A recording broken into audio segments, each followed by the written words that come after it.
pagi, selamat siang, selamat malam mahasiswa sekalian. Assalamualaikum warahmatullahi wabarakatuh. Gimana, sehat semua kan?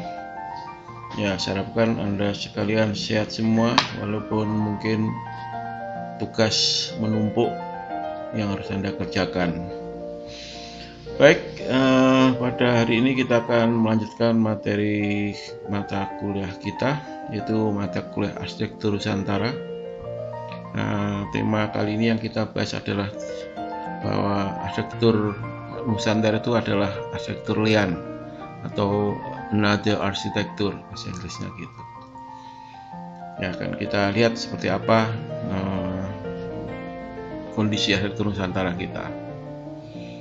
Baik, kita kasih garis ini, garis ke bawah ini, bahwa di dunia ini ada pembagian musim yang sudah pernah saya sampaikan, yaitu musim dingin, subtropis, tropis lembab, yaitu di kita ada yang di tropis kering. Kita tahu sekali ciri-ciri daripada permusiman ini, gimana? Ingat nggak? Ya, kalau di tropis lembab ini musimnya ada dua macam.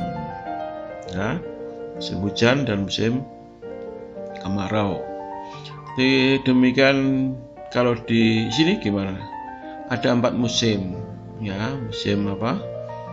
Musim kering, musim dingin, musim salju, musim kering, dingin, gugur, ya, terus semi, ya, gitu. Ada 4 musim di sini. Di tropis kering ini sama dengan tropis, musimnya dua musim. Nah, ada suatu perbedaan antara tropis, sama-sama tropis tapi di sini lembab dan sini kering. Apa bedanya? Ayo ingat.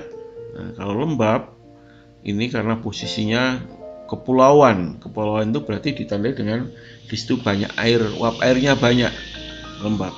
Tapi kalau tropis kering, ya sama-sama kena tropis, kena matahari full dalam setahun. Kalau di daerah sini ini apa yang terjadi? Karena daerah daratan semua, maka kering, panas sekali.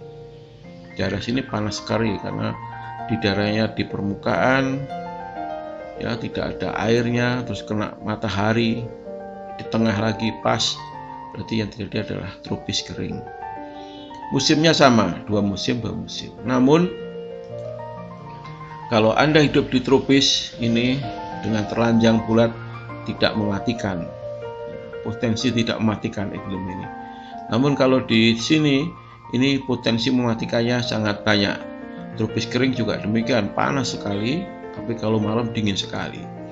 Subtropis juga hampir sama dengan ini, tapi ada salju dan sebagainya, dan dingin juga lebih seperti itu. Jadi kalau tinggal di daerah ini mesti potensi kematiannya ada.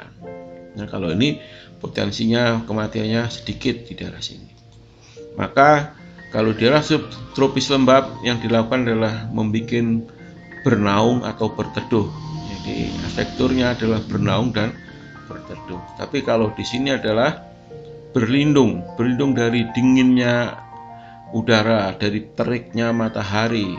Nah, ini di sini berlindung. Nah, kemarin soalnya keluar ya, penjelasannya gimana bernaung dan berlindung. Nah, terus yang ada di sini adalah atap, geladak, dan tirai. Ya, nanti. Namun kalau di sini ada lantai, dinding, dan atap. Jadi dia berlindungnya di sini.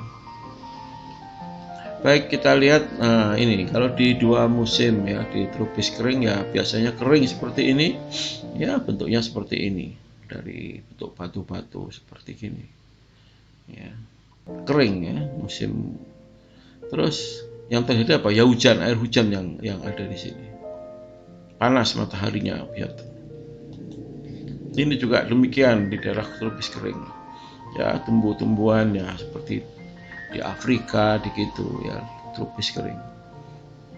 Ini beda dengan tropis yang sini, kering ya. Jadi karena daerahnya dataran semua, kena matahari jadinya kering. Nah, kalau ini di musim dingin. Nah, bedanya apa di sini Anda bisa perhatikan? Kalau di sini mungkin dak bisa rata, namun kalau ini miring. Karena apa? Hah? Ya, karena di sini turun salju, jadi harus kalau ada harus turun ke cepat mudah dibersihkan turun. Kalau sini ya nggak bisa, kalau salju ya kalau gini sulit dibersihkan. Nah, gitu ya. Jadi pun bentuk atap itu kemiringan atap ini disebabkan itu. Nah, sekarang kalau di kita gimana arsitekturnya? Ya, seperti ini. Terbuka. Nah, kita butuh ini. Butuh atap, butuh geladak ini tempat tinggalnya.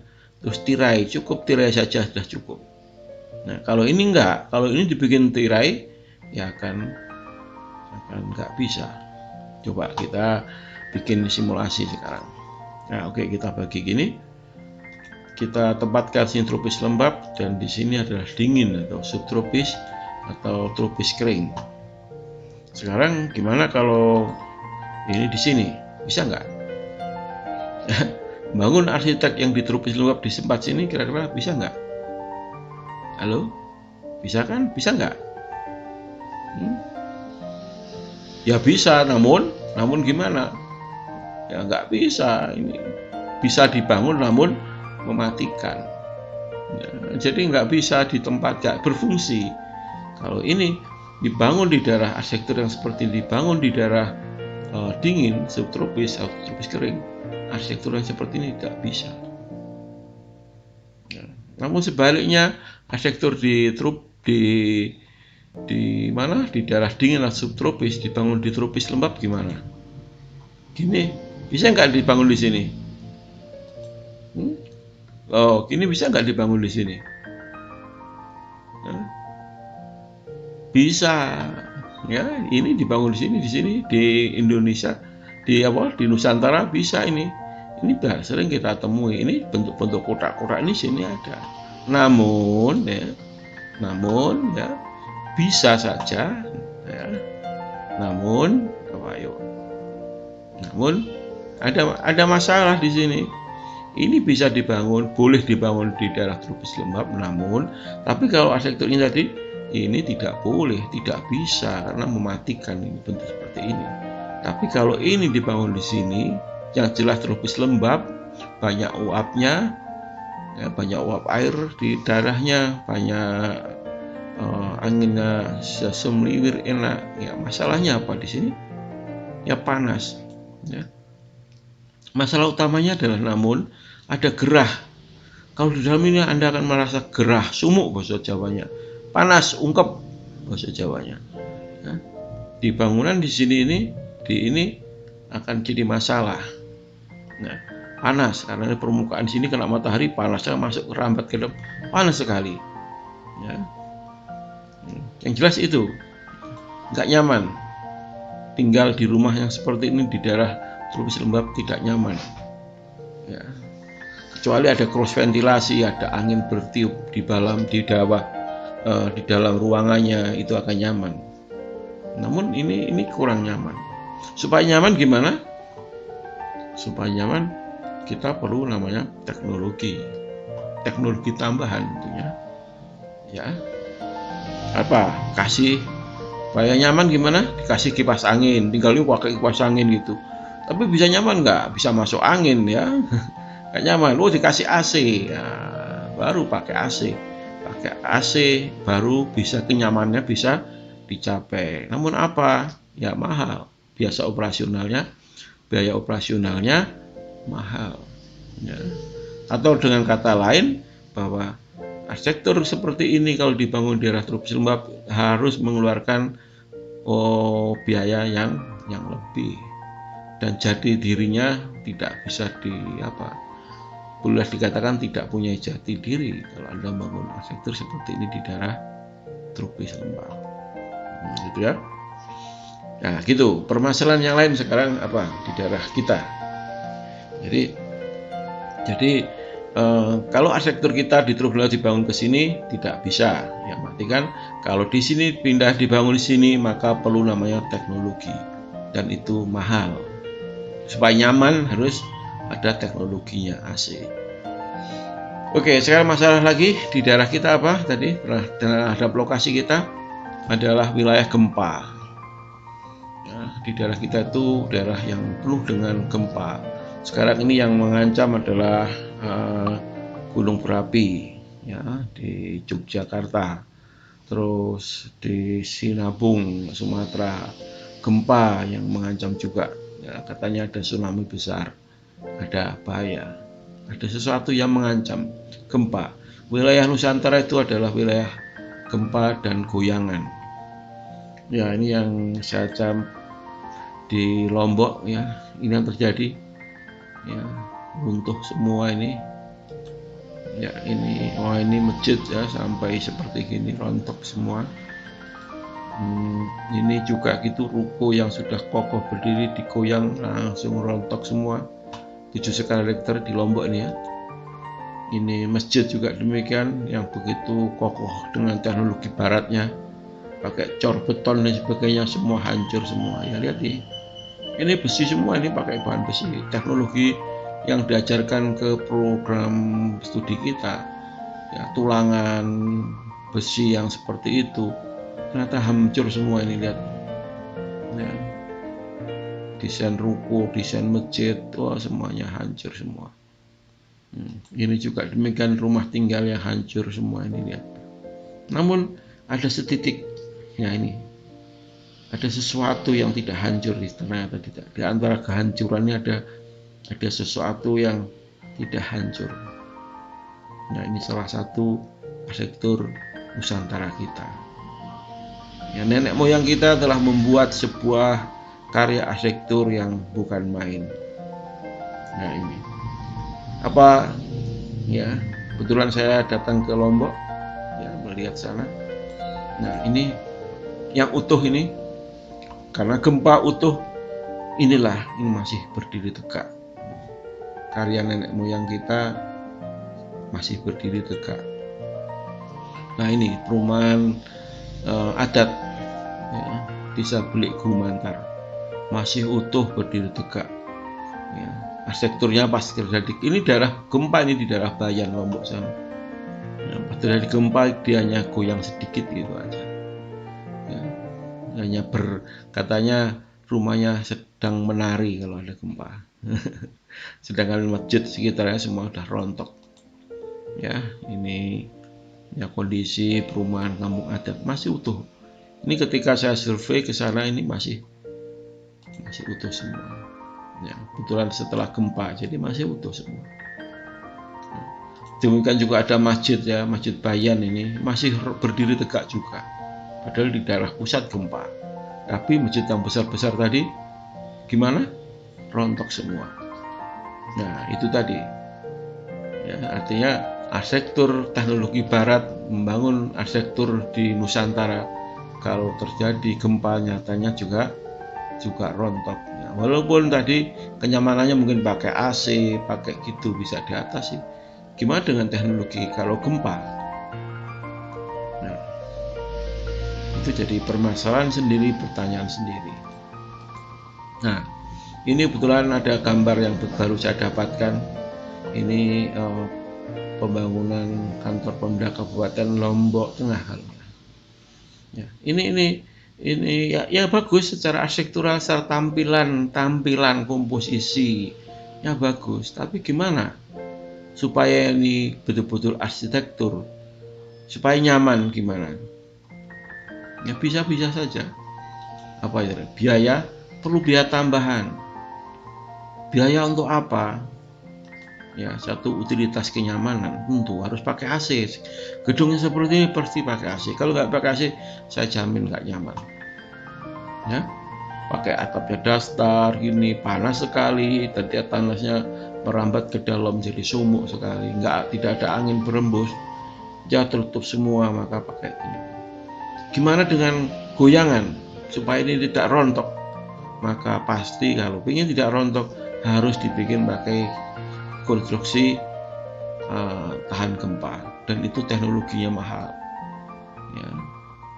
ya, itu kekuatan konstruksinya harus ditambah juga. Artinya kalau Anda membangun sistem dengan teknologi barat seperti ini, akan diperlukan biaya tambahan, ya otoritas, kenyamanan, kekuatan, konstruksi dan sebagainya. Nenek moyang kita sungguh sangat bijaksana. Dia memanfaatkan potensi lokal untuk membuat arsitekturnya. Nah, kita dijajah oleh Belanda sekitar 350 tahun. Kita dijajah ya. Dijajah itu ya saya nggak merasakan. Yang jelas 350 tahun itu adalah suatu masa hidup yang lama sekali. Indonesia merdeka saja belum genap 100. Ya, bayangkan kita dijajah selama 350 tahun dijajah. Apa yang terjadi? Mungkin keturunan keberapa ini? Ya. Mungkin ketika nenek kita lahir tahu-tahu ya sudah dijajah.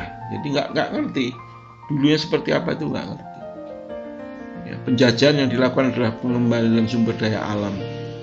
Nah, 350 tahun dijajah, pengambilan sumber daya alam kita diambil habis-habisan, rempah-rempah, tambang dan sebagainya, ya habis sekian. Ya, perbudakan terjadi di sini. Ya, penguasaan wilayah. Awal-awalnya mungkin tendensinya berdagang, VOC, tapi ujung-ujungnya adalah penguasaan wilayah. Ya, Hindia Belanda, daerah kita dijajah oleh itu. Yang paling parah adalah kerusakan mental bangsa. Ini yang paling parah. Kita dirusak selama 350 tahun. Kita lahir yang ada adalah penjajahan. Kita yang lahir ya tahu-tahu kebenaran menurut penjajah. Ini yang kita hadapi. Pemerintahan penjajahan. Jadi kita ya ini merusak mental bangsa yang jelas selama 350 tahun. Generasi yang sudah mental dijajah. Apa yang terjadi? Ya, merusak sudut pandang. Ya, sudut pandangnya kita rusak. Bahwa hebat itu adalah Barat. Ya, hebat itu seperti juragan, hebat itu seperti penguasa, hebat itu seperti orang Barat. Jadi diri bangsa kita rusak. Sudut pandang kita menjadi rusak. Itu akibat ini. Ya.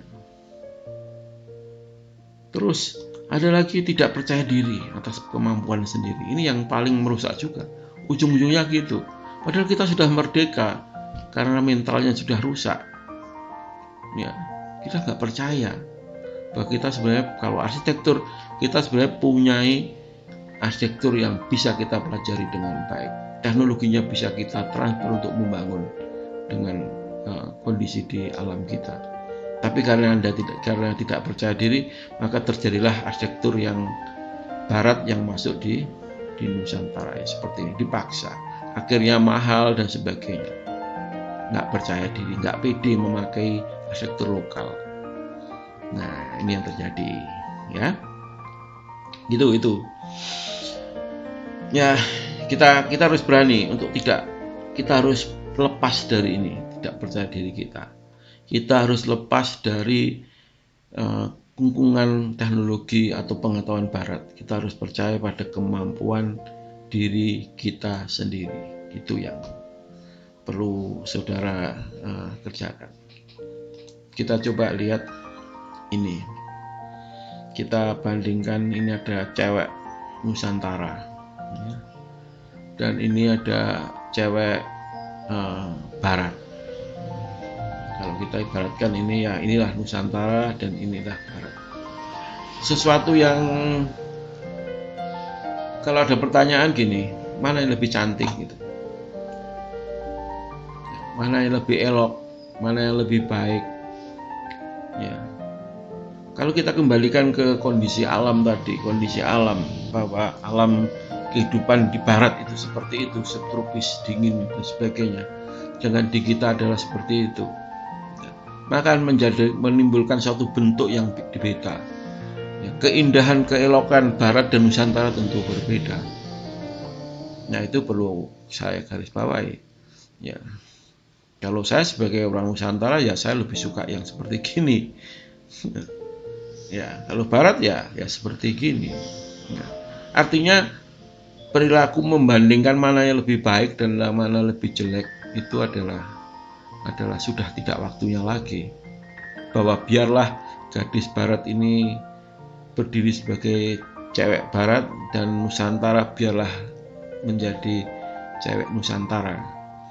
Ya, kalau Anda ingin tinggal di Nusantara, ya gemarlah dengan Nusantara, dengan cewek-cewek Nusantara. Itu. Ya, demikian dengan arsitekturnya. Arsitektur, kalau kita ngomong arsitektur itu selalu bangga dengan bentuk-bentuk seperti ini. Nah, ini yang sekarang kita berusaha ciptakan. Inilah arsitektur, ya. Di sini ini juga arsitektur, ya. Nader, ini arsitektur yang lain. Ini adalah arsitektur yang lain. Ini adalah arsitektur Nusantara. Kalau ini arsitektur, seperti apa arsitektur Nusantara? Ya seperti ini. Nah, ini Nusantara. Ya seperti ini Toraja. Ya seperti ini. Mana ini? Lombok. Ya, ini juga Lombok. Ini Sumatera. Ini Madura. Ya itulah aneka arsitektur Nusantara seperti ini. Mana yang lebih baik? Nggak usah dibandingkan. Ya, tentu punya alasan. Kalau orang yang sudah sini ya inilah arsitektur. Namun sebenarnya ini juga arsitektur. Saya beritahukan bahwa ini adalah arsitektur. Apakah Anda kalau belajar seperti dengan arsitektur ini terus nggak bisa menciptakan seperti ini? Salah, Anda salah. Ya, arsitektur besar Indonesia sekarang ketika sudah menekuni tentang arsitektur Nusantara, maka desainnya akan lebih kreatif. Bagaimana akan menemukan bentuk-bentuk yang lebih kreatif? Ya. Kalau ini hanya olah geometri saja, ini olah bentuk yang hanya geometri saja. Nah, ini ada beberapa contoh arsitek Nusantara yang betul-betul memperdalam. Ya, seorang arsitek yang mendalami tentang arsitektur Nusantara, maka karyanya akan seperti ini. Ini arsitektur yang menusantara. Bagaimana dia sadar benar adanya hujan, adanya tampiah dan sebagainya. Ya. Ini ya bentuknya, ide bentuknya, wah ini teknologi bisa ide bentuknya. Ini karya Ridwan Kamil, ini karya Yuri Antar ya. Kalau nggak Yusin ya Yuri Antar. Ya. Ini arsitektur, seorang arsitek yang menciptakan arsitektur yang menusantara. Ya. Artinya kalau Anda belajar arsitektur Nusantara, mendalami betul arsitektur Nusantara, maka bentuk karya Anda akan lebih kreatif. Ya, ini salah satu museum Trawulan ini Yuri Antar. Ya barat sih, tapi menusantara. Ya, ada ide-ide percikan warna nusantaranya ada. Ini juga demikian Yuri Antar. Ya, dan ini juga ini karya Ridwan Kamil, Museum Aceh. Warna kelokalannya kuat sekali. Ya, jadi itu ya. Jadi paling tidak kalau Anda belajar tentang Nusantara, Anda bisa mencuplik nilai-nilai estetika di Nusantara ini. Ini juga demikian. Ini di Lombok ini. Nah, di Lombok ini ada masjid yang ya saya nilai ini sangat Nusantara sekali. Berbeda dengan masjid yang lainnya. Nyaman sekali di dalamnya dan ya ini Nusantara. Atapnya ya pemeliharaannya gampang dengan atap yang seperti ini. Ya demikian ya, jadi gitu ya. Tetap tolong nanti Anda harus pelajari benar arsitektur Nusantara itu seperti apa ya, supaya Anda bisa berkarya yang seperti ini, tidak monoton ya. Dari karya-karya bentuk arsitektur Nusantara ini kita bisa menggali beraneka macam bentukan arsitektur. Gitu. Baik mahasiswa sekalian, saya kira pertemuan kali ini adalah cukup sekian. Selanjutnya saya nikmati video saya tentang masjid ini. Ya, jadi saya sudah pernah saya bikin videonya, nanti saya link di kuliah kita. Baik, mungkin pertemuan hari ini saya kira cukup sekian. Jangan lupa ya melihat video ini. Ya, beri komentar silakan bertanya di situ Saya lihat di YouTube saya atau di WA kita kok gak ada pertanyaan ya. Apa sudah paham semua? Nah gitu ya, saya khawatir nggak ngerti belas. Baik, kita selanjutnya materinya akan membahas tentang arsitektur Nusantara itu sendiri ya. Karena biarlah arsitektur barat bergerak sendiri, nanti kita perkenalkan Anda sedikit tentang arsitektur Nusantara. Yang mudah-mudahan Anda tertarik dengan arsitektur Nusantara, mumpung masih muda, ayo kita tekuni Nusantara kita. Sampai jumpa pada pertemuan selanjutnya. Saya akhiri, selamat malam, selamat pagi, selamat siang, mahasiswa sekalian. Salam sehat selalu, jaga jarak, selalu pakai masker dan cuci tangan. Bye-bye.